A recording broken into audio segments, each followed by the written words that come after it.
I got all I want, and I got all I need, and I got everything.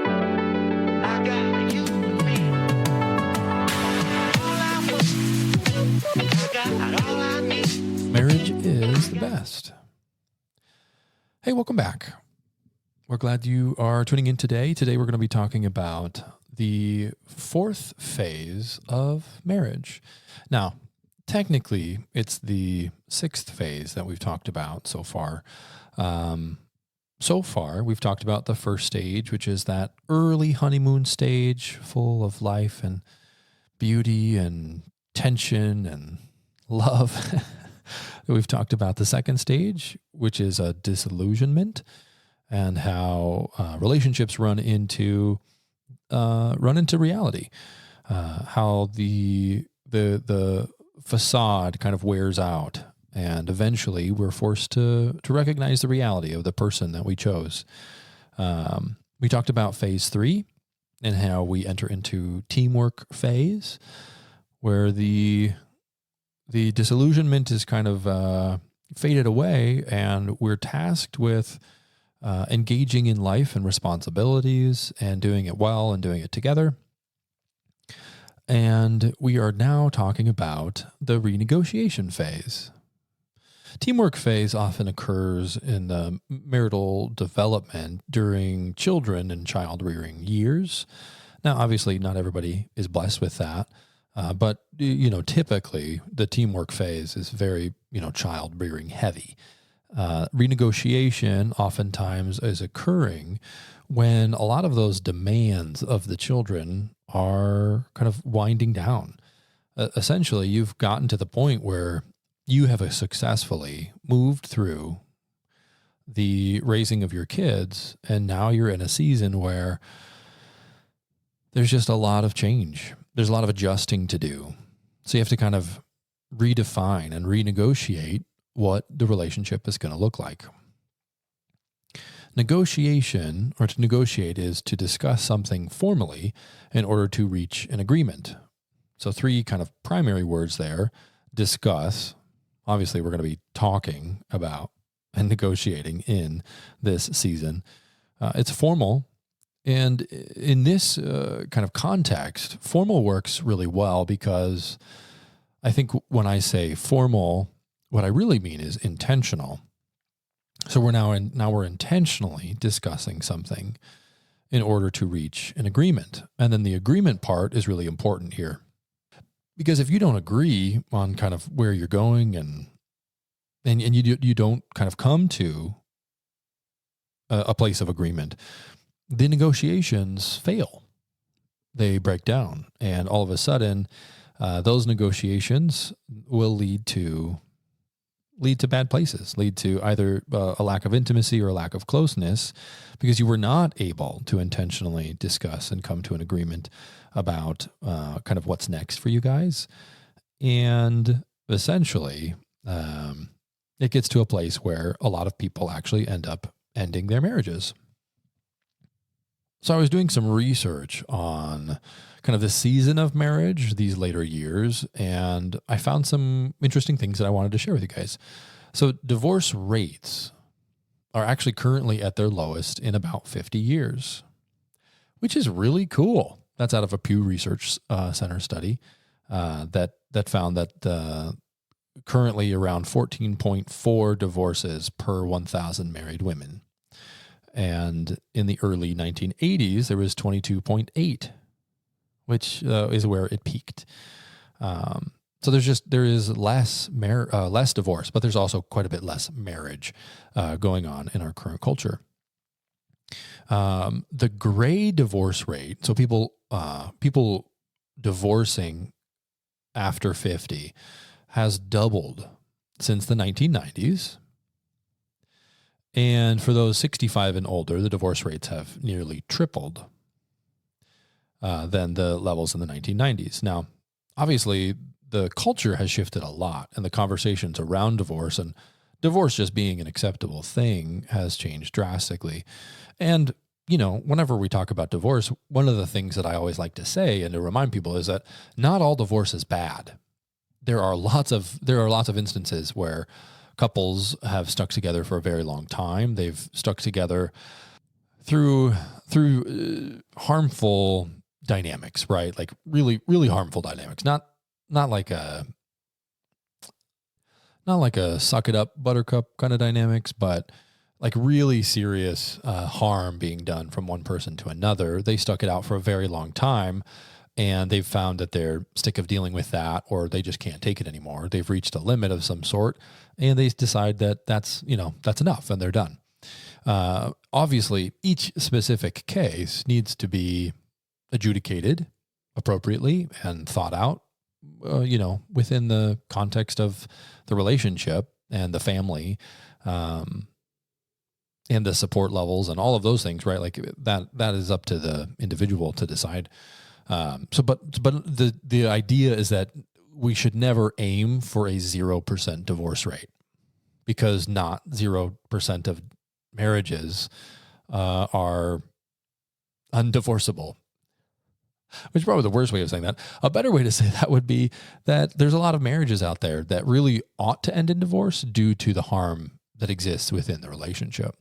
And so we want to keep that in mind as we're looking at these. Also, as I'm talking this through, the like doubling from the 1990s and tripling for the 65 and older, those numbers were probably really low in the 90s. And so I'm imagining that it's probably not a ridiculously high number. But one thing that the Pew Research Center did find is that 40% of divorces occur within the first decade of marriage. Okay. So if you've made it past the first decade, 40%, you've reduced your divorce rate by a lot. That's not how it works, but that's good that you're moving through that. Good. Around 22% of divorce actually happens after 25 years, which is a lot. A fifth of divorces, a little over a fifth of divorces actually occur after 25 years. Now, that 25 years is enough to raise 4 kids. You have them over the course of 7 years, and then, you raise them for 18, and now you're getting to the end of that 25, 26, 27, 28. And you're entering into the renegotiation phase of marriage. So it's a new phase, and there's a lot of newness in it. And the first and foremost, if you find yourself in the renegotiation phase, if you've been married for 25 plus years and you're, the age that you are, and you've done all this work, one thing I want to say is that you have worked really hard for a really long season, and you deserve a congratulations. You deserve plaudits for the work that you did, for sticking it out, for working really diligently, for not, hitting the easy button and escape button, and for living with the person that you live with for this amount of time. So good for you. Good for you. I'm sure they're wonderful, but really and truly, the relationships that make it this far have worked really hard to get there. And I don't want to minimize any of the work that had been done to move through honeymoon and disillusionment and teamwork, to be disrupted by the children. And hopefully you've used some ultimate, you've created some ultimate dynamics in your relationship by creating sustainability. The ultimate marriage is the marriage that lasts. It's the sustainable one. And so hopefully you've done some things that have sustained it. Obviously you got this far, which is pretty awesome. And you deserve a pat on the back. It's a wonderful, wonderful thing. So people are entering into this renegotiation stage, right? And the children are leaving. The demand of the children is gone. And I know that most of you probably can't even imagine getting to a place where the demand of your children is no longer there. And I have to give you the cold hard truth. That's coming. It's coming. Like parenting is really a seasonal thing. It's not something that you do forever. It's not something that looks the same even for that long. And, when you have 6 children and you're in your 6th infancy and doing all of that again, it does feel like forever. It does feel like a very long time. Bedtimes can actually feel like an eternity, in fact. But in reality, children and raising children is only a short season in our lives. Becca and I will raise kids for about 28 years. And when we finish at 52, when we finish at 51, we on average will actually have 30, I think it's like 25 more years of marriage. So we're going to have just like a ridiculous amount of marriage to live after the teamwork phase, after, we finish raising our kids. We're going to have a large amount of our marriage to still live. And we're going to need to renegotiate. I've been thinking about this a lot. I've actually brought up a bunch of questions recently that don't make a whole lot of sense in our season, because I've been asking her like, hey, what do you think you want to do in 18 years when number 6 is going to graduate? What do you like? We should plan for that. In 16 years when she doesn't really need you. I mean, obviously she's going to need her mom, but in 16 years when things have changed, what do you want? Do you want your master's? Do you want to go do some counseling? Do you want to do you like her doing the counseling? I mean, she could go to counseling if she wants to, but the question was aimed at the other interpretation of that. So it seems kind of inappropriate in some ways to be asking those questions, but I've been thinking a lot about this renegotiation phase, and I've been wanting to kind of set us up for success in that, to discuss something intentionally and formally in order to reach an agreement. I want to have those discussions on an ongoing basis so that we can reach agreements about what does it look like to create shared meaning when our children are gone. If I've got the podcast and maybe I've written some words down on a paper and tried to pawn it off on people, and I've got counseling and I've got my male friends and I've got my mentors, I've got all of this fullness and all of these good things that I will continue to want. And then new things that I don't even know. I want her to have equal, if not more, things on her plate that she is excited about, that she wants more than anything, that she wants to pour herself into. And I don't want to lose her, and I don't want her to lose herself in this season of parenting. I want her to work really diligently and take responsibility for what we've done and how we've created this beautiful family. But I don't want her to come to a place where this is all that she wants in her life and that she hasn't thought about what does it look like for her to kind of move into the next season, because it's coming, and it's hard to see, but it's coming. Children make up a huge part of this adjustment, because so much of the need that kids have for our input and our love and our acceptance, for our encouragement and our coaching and all of the phases of parenting. Maybe we'll talk about phases of parenting in the future. But so much of our lives are caught up in, loving and cherishing and building and feeding and wiping and getting these kids to a place where they can take care of themselves and be successful adults. And when that's gone, I think it actually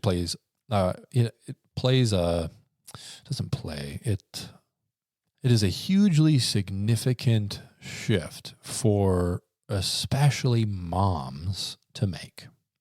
Moms tend to bear the brunt of nurturing because of the way that they're wired and gifted. That's just like a pretty broad generalization, but that is how it goes. And in their nurturing and in their care for their kids, so much of themselves is caught up in that. And that's a good thing. It's good that moms are focused and engaged in that. And what I'm thinking is we want to balance that out, that passion and that love and that nurturing and all of the roles that they're playing, with them being able to be individuals. And so some of the things that we allow, like some of the things that we prioritize for Becca is like time for her. Like how does she spend time for her? Early on in our marriage, she was really bad at it, extremely awful at it. And I had to kind of hound her to get out and do things for herself, such as anyways. such as reaching out and hanging out with friends, or going and getting apps with people, or going out with her sister and chatting and hanging out. And every time she does, it's a huge blessing to her. And it's a blessing to me that it's a blessing to her. And she's able to just like be herself.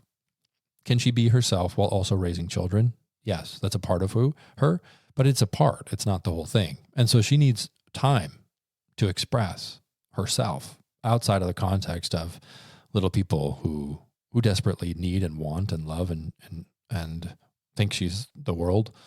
Number 5 was just like reminding her today that she is his mother, and it was very sweet. And he cherishes, he loves, he is so secure in his connection with his mom because she works really hard at the connection between the two of them. And obviously she loves him very much. So I think along the way, throughout the first 3 stages of marriage, I think it's important for me to encourage Rebecca to be herself and to want things and to go after things and to schedule things and to make time for that. Because if we fall into kind of a pattern where she isn't doing that, I think that makes the renegotiation phase a little bit more difficult because the children are gone and she may be left with a lack of sense of self. And in that lack, it can come out in all sorts of different ways. And I've seen it in counseling come out a myriad of different ways. And oftentimes people trying to renegotiate in this season find it really difficult to kind of find a way to dialogue, to discuss, to engage in these hard conversations, because especially when those conversations have not been an ongoing part of the relationship, and especially when the individuality of each of the parents hasn't been able to be expressed or explored along the way for whatever reason. And so the accounts can have run really low. If your account runs really low and you didn't manage it, along the way, if you weren't ultimate in your honeymoon and ultimate in your disillusionment and ultimate in your teamwork, if you did not ultimately adjust to the disruption of children, then ultimate renegotiation, sustainable renegotiation makes it very difficult. If you don't know what I'm talking about when I say ultimate in these phases, essentially it's just another term for sustainability throughout all of marriage. And you should check out our other episode talking about the ultimate phase. So these accounts may have gotten pretty low, the account of the relationship, because of investments. A lot of the investments is going elsewhere, right? Managing the household, that's an investment. Managing, a church relationship, managing volunteering, managing money, managing work, managing kids. So you're managing all these things, right? Not just children, but lots of other things as well. And now, all of a sudden, if marriage was not prioritized, which we talked about just last week, if it's not prioritized and it's not full, then the marriage becomes something that is very difficult to fill back up. We got to fill it back up, fill the cup, fill the account. And depending on how low it got, you may need certain courses of action in order to go, to get from where you want, or from where you are to where you want to be.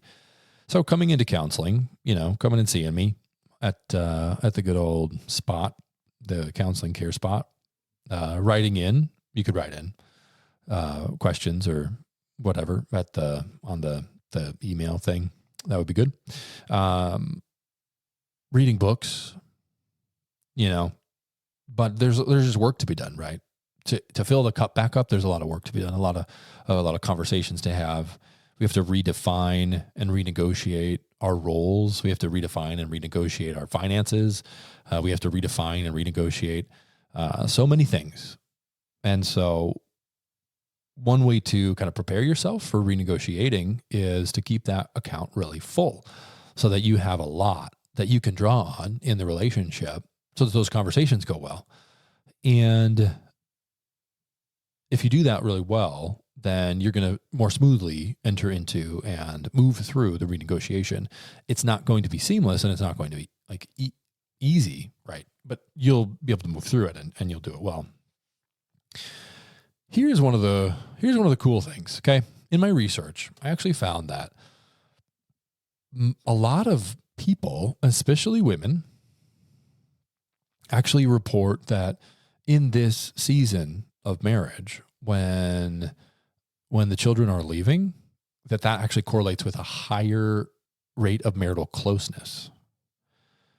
So marriage might be really strong in the early part where the honeymoon and the like early parenting and you're working really hard. It gets a little bit like marital satisfaction. It gets a little bit lower in the middle years, childbearing and rearing and all of that and the stress and, you're early in your financial world, you're early in all of these different things, trying to figure all these things out. And then it ticks back up after children leave because all of a sudden couples can focus more on each other and they don't have so many demands on their time and effort. So the joy, the hope, the really cool part of the renegotiation phase is that a lot of people actually report that marriage and marital satisfaction actually can increase in this season, in this phase. And that is cool.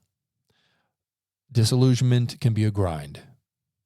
Teamwork can be a grind. Disillusionment is where that like 40% of divorces live, right? Not in the honeymoon phase, but in the disillusionment phase as the honeymoon glaze wears off. Teamwork is a grind, right? And the renegotiation phase is actually a really beautiful thing because there's freedom to connect. There's less demands, most likely, unless you've artificially created tons and tons of demands, which would need to be renegotiated, in fact, in this season. And there's just a lot of beauty. There's a lot of beauty in it. And I get excited for people who get this far.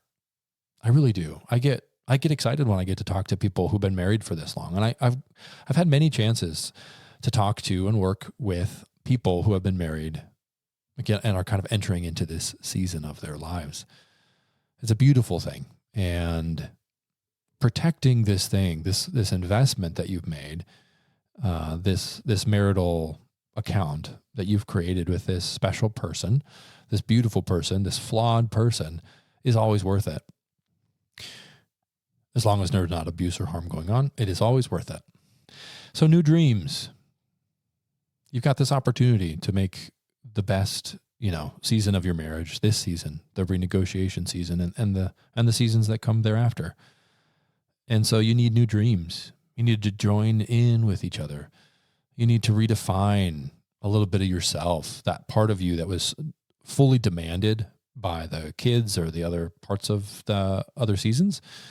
You need to spend some time and redefine yourself a little bit, understanding yourself and knowing yourself and looking at what you want in the future, looking at your responsibilities that you want to take on, looking at, what kind of life you want to build with this partner that you have. And it can be a really beautiful thing. And so my hope is that for you in a renegotiation phase, that you would be able to move through and renegotiate and kind of fall in love again and cherish and join with this person. We have an awesome couple that we very much appreciate. One of the things that Becca and I noticed, and let's just say that Becca noticed it. Let's give credit where credit is due. Let's say that Becca noticed that this couple, who is kind of beyond their renegotiation phase, they've renegotiated and they're doing really well. They join in with what the other person does, even if they don't necessarily value it at the same level. So Becca was painting, and one of her mentor, kind of really a close lady relationship, she decided that she was either asked or decided that she was going to come and help paint our living room. And it was a huge blessing to have them come over. But not only did this lady friend come over, but her husband joined with her, even though this isn't his relationship and it's not his passion and it's not his service, but he joined with his wife and showed up for her. And this important thing, obviously it was important enough for her. And they both showed up and they both worked together and they made it work. And Becca has heard other stories of how these people see each other's values and see each other's what's important to them, right? See each other's goals and orientation and like where they want to be and what they want to be doing and their dreams. And they honor each other in their dreams. And I think that that's kind of the ultimate goal, because it's a sustainable thing. When you can see your partner's dream and you can join with them in that, and you can balance yourself within that, right? Both parties. So the husband is balancing his wife's dreams and joining with her in that, and maybe even joining her in those dreams in a certain way, right? Finding a way to join with her in that. And the wife does the same thing. The wife joins with the husband, sees his dreams, involves herself in it, encourages and loves and joins him and joins him in doing those things. Because ultimately what you don't want is to have separate dreams that you live out separately that just kind of drive a wedge and make you guys feel kind of further and further apart over time. Really and truly, you want to have some individuality, but also a shared, beautiful dream, something that you guys are both working on and joining in. Even if, her dream isn't your favorite, even if his dream isn't your favorite, within reason, joining with those dreams and finding a way for each of you to dialogue and discuss, how do we come to an agreement, a formal and intentional agreement to negotiate this phase so that we can stay sustainable in this latter part of our life, that we would have that U-shaped, beautiful kind of marital involvement and marital satisfaction curve, and that we would make this phase, this final phase, this kind of end of life phase, end of children rearing phase, one of the best phases that we can have in our marriage. It's really the cherry on top, if you like the cherry on top, which a lot of people don't. So maybe we should come up with a different kind of phrase, but it's that kind of final, like icing on the cake that I don't like icing, whatever it might be on top of the thing that is good. This might be it. This final kind of hurrah, this beautiful kind of end of the tale. And the work that you put in during the other phases of the relationship really cultivate or really kind of come to fruition in this final phase. And you can have a really beautiful, really meaningful, really intimate final phase of your relationship. We've had a lot of fun talking about phases. We did get an email recently from one of our lovely listeners, and it's something that I really want to chew on. So I'm not going to actually jump into answering this specific email. So if you know who you are and you have emailed in, I just wanted to let you know that we have been thinking and talking amongst ourselves about your question, and we would love to kind of get back to you on that as soon as we can. It's something that really needs to be honored and chewed through a significant amount. And so Becca and I have had a couple conversations about it, but we're going to definitely have some more, and we will get back to you on your email. So we do really appreciate those emails. Feel free to send us one. If you want to interact with us other ways, you can also subscribe. You can also leave a 5-star review on Apple Podcasts, all of those good things. If you get a moment, if you get a chance, feel free to do that.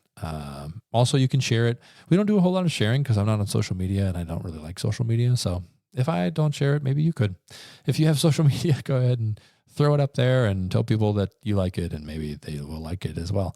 If you know someone in the renegotiation phase, maybe give them a pat on the back and tell them that they did a good job getting those kids raised and entering into this season. So that is all we have for you today. We hope that you have an amazing day, and this is definitely the end. Because otherwise I'll start to ramble, and it never goes well when I ramble. I just, I don't know what to say, and I say weird things, and it comes out wrong, and then we find ourselves here, right? 15 seconds after what we were supposed to be, and then it's does anyone even want to be here? Truly, this is the end. And I got all I need, and I got everything.